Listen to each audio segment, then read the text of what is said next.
Doutor Sérgio Leite Carneiro, meu irmão, seja bem-vindo ao nosso Jornal do Meio-Dia. Acho que um momento importante, estamos já no período de carnaval, o pessoal fica atento, todo mundo nesse clima de festa. E a gente até comentou aqui na abertura do programa o quanto tem, né, ou o quanto não tem se falado sobre DST, sobre AIDS nos últimos anos. E a indagação que o professor fez junto com a Débora é: será se a população ela está mais conscientizada, né, está mais consciente sobre esse assunto? Ou é alguma outra questão? Mas antes, boa tarde, seja bem-vindo ao nosso horário, é muito bom recebê-lo aqui e já avisar os nossos ouvintes e seguidores que a gente vai estar tendo uma visita aqui, ou quinzenalmente, ou todo mês, para a gente falar sobre a saúde, principalmente a saúde da nossa região. Boa tarde.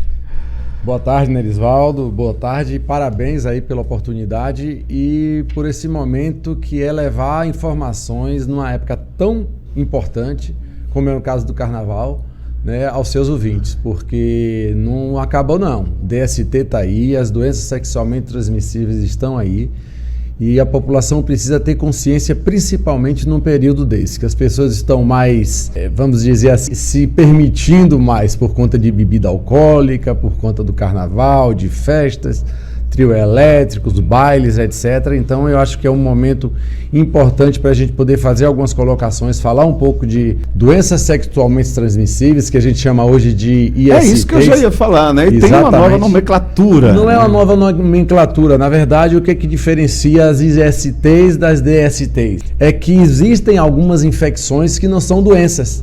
Então, por exemplo, algumas infecções viróticas, a pessoa pode estar com o vírus, pode não estar doente, porque a gente considera doente quando a pessoa tem sintoma, né? Então, quando a pessoa não tem sintoma, aparentemente ele não tem doente. Então, as ISTs, o governo preconizou como sendo as infecções sexualmente transmissíveis. Sexualmente transmissíveis. E as doenças sexualmente transmissíveis são aquelas infecções também que têm os sintomas. Então, a série de doenças, como alguns vírus que a gente vai poder citar aqui, por exemplo, você tem infecção, mas não tem um sintoma.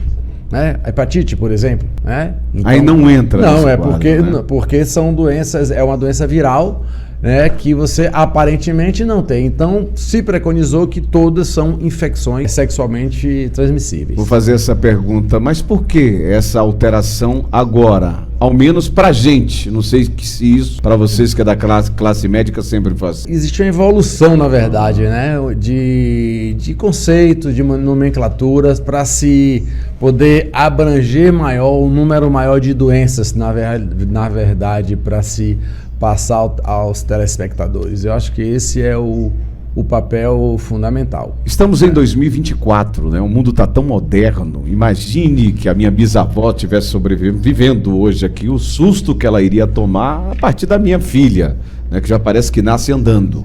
Sim. Por que ainda a gente encontra, né, no meio da sociedade, tanta dificuldade para tratar sobre esse tema, sobre doenças sexualmente transmissíveis, ainda mais nos dias de hoje, que se fala tanto de sexo? Tá, eu acho que é importante, primeiro a gente, assim, definir, saber exatamente o que é uma doença sexualmente transmissível. Então vamos lá. Né? Então, assim, transmissão sexual, ela pode ser através da transmissão oral, ela não tem necessariamente que ser através da transmissão genital, com vagina e com pênis. Ela pode ser através da boca e ela pode ser através do ânus. Então, qualquer esses meios que tem mucosa, que a gente sabe que existe as relações sexuais, elas podem ser meios de transmissão de uma relação sexual.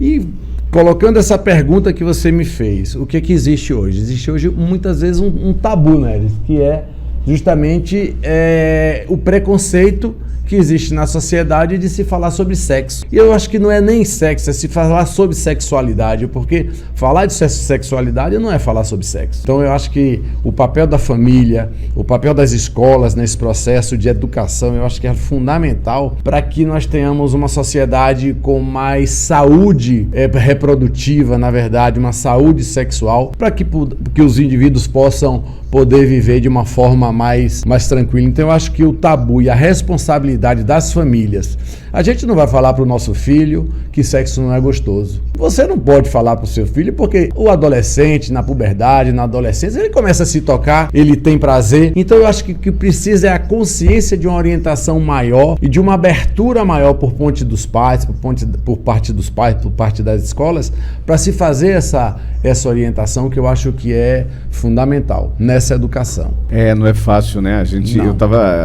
Acho que o ano passado, não sei se foi o tema de debate aqui entre o professor e a Débora, eu me lembro que um material publicitário, acho que era do município do estado de São Paulo, foram vários cartazes, acho que em algum ponto do metrô de São Paulo, os cuidados que você deve ter com o seu órgão, né, sexual. E aí como lavar, como limpar, e as imagens ali expostas na plataforma do metrô. E o quanto teve de reclamação por parte da sociedade, por parte dos pais, né? É um tema que a gente nem estava aqui, mas como a gente entrou nessa questão, é difícil porque se você precisa da educação do filho, mas você tem esse tabu por parte do pai, ou dos avós, que quem criou os pais, né?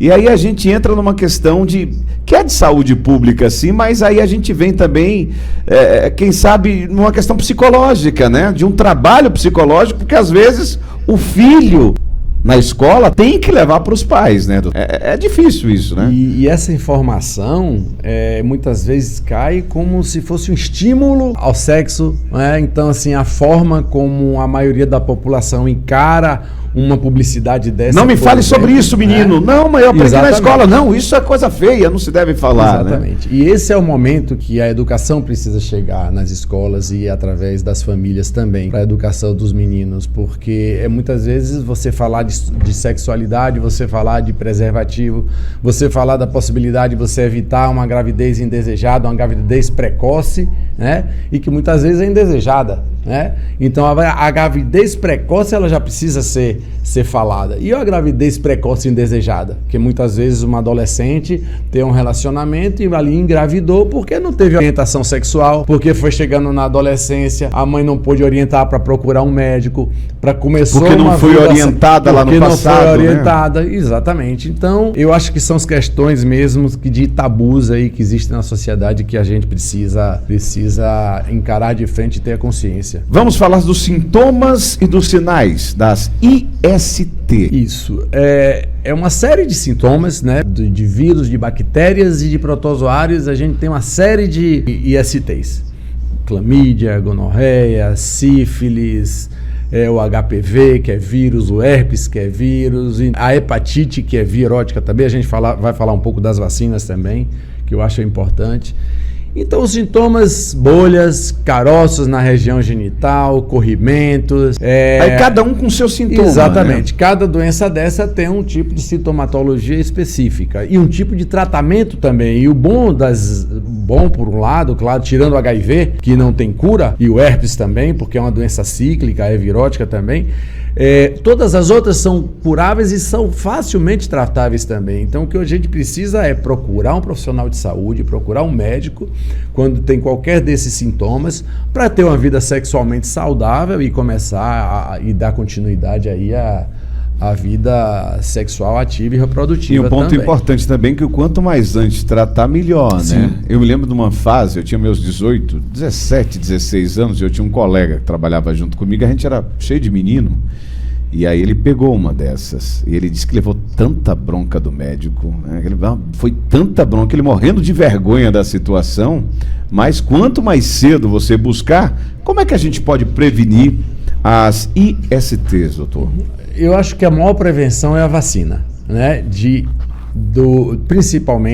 Principalmente do HPV, que hoje ela está na rede pública até, vacinando adolescentes, meninas e meninos agora também, e a vacina da hepatite, principalmente a hepatite B, né? Porque a hepatite B é uma doença que você transmite sexualmente, transmite através do sangue, mas o problema é que ela acomete o indivíduo para poder ter futuramente, por exemplo, um câncer de fígado, poder ter uma cirrose hepática. Então, se uma pessoa que teve hepatite B e não tratou corretamente, isso vai cronificar.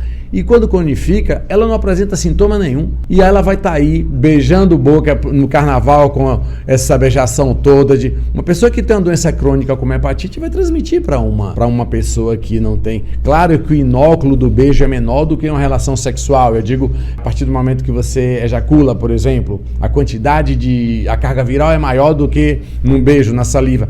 Mas existe a possibilidade de transmitir porque você não sabe qual é a carga viral daquele indivíduo. Então, eu acho que a primeira prevenção parte da vacinação, desses dois vírus principalmente. E depois, né, a consciência da utilização de camisinha. É a única forma de você poder prever não só uma gravidez indesejada, como todas as infecções sexualmente transmissíveis. Porque o látex da camisinha, quando você está aquela barreira, vai impedir que as secreções de continuidade entrem na corrente sanguínea, que você não tenha uma gonorreia, que você não tenha um sífilis. Que então você consegue evitar, né, na utilização do preservativo, uma série de doenças sexualmente transmissíveis por conta dessa barreira que é o látex. E a gente comenta aí sobre tabu e eu já, não hoje, né, mas há um tempo atrás eu também já vi pessoas tendo dificuldades em levar suas filhas para vacinar, né, porque acha que é um passo, é uma mudança, tá saindo da infância para chegar no mundo novo, né, e tem aquela visão, mas está aqui a importância para os pais, né, que estão nos acompanhando da vacina, tá?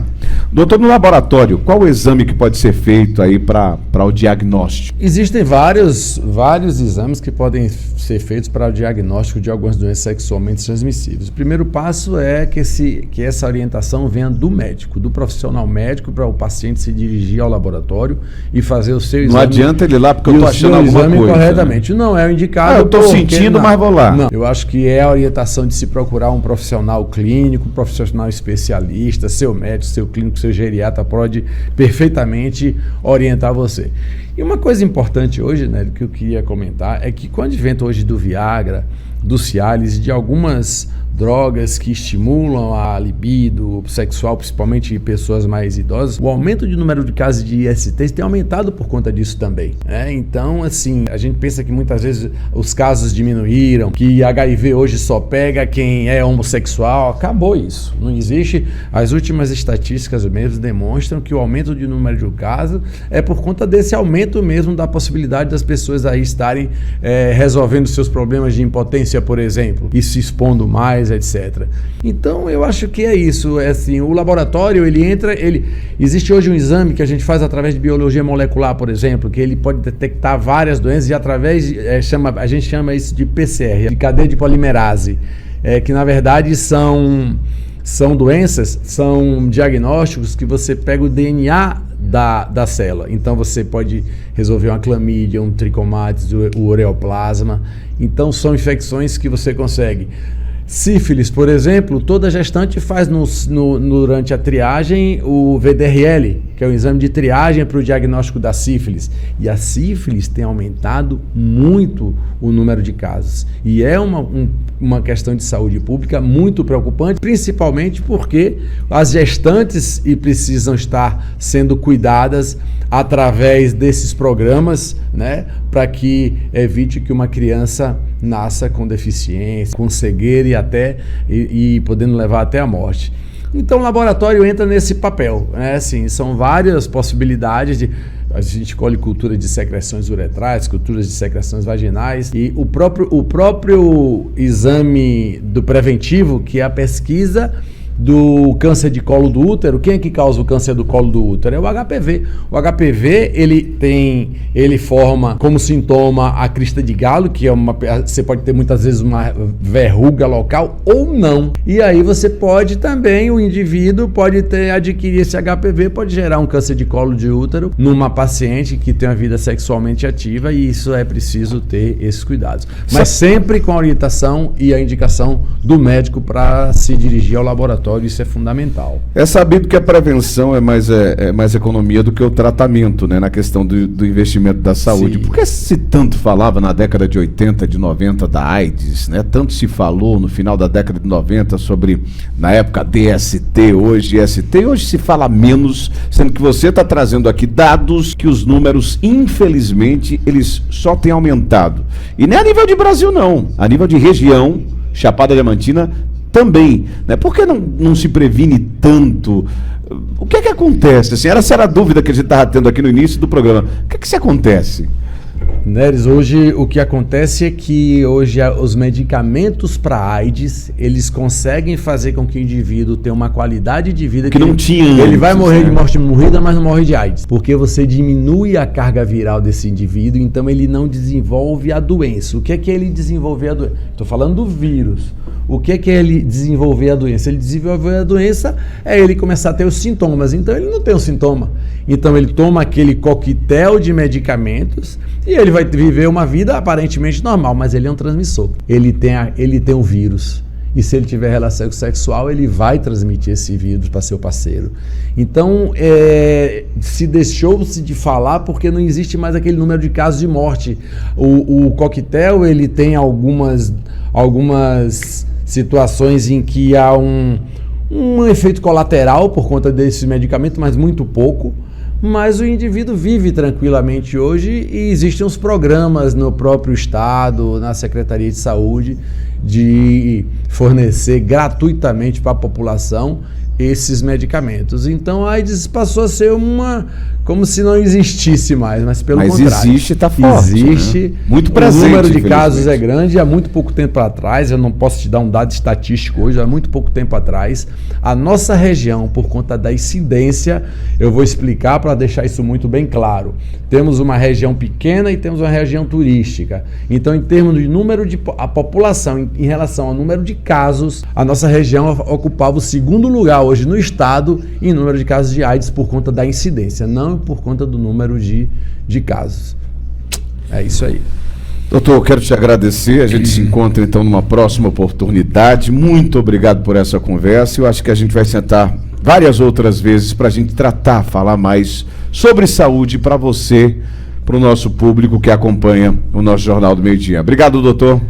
Obrigado, Neres. Eu queria só deixar Fica à vontade. um recado aqui, principalmente nesse carnaval. Usem camisinha. Eu acho que essa é use camisinha para evitar doença sexualmente transmissível e evitar principalmente a gravidez indesejada. E um dado estatístico do nosso laboratório.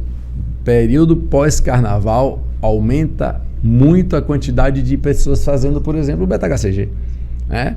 Porque as pessoas... Isso é comum já se espera isso. Já se espera isso pós-carnaval. E aumenta também o número de pessoas que engravidam, por exemplo, nessa época do ano. Então é isso, usem camisinha e curtam o carnaval. Grande abraço. Doutor Sérgio Leite Carneiro aqui com a gente no Jornal do Meio-Dia.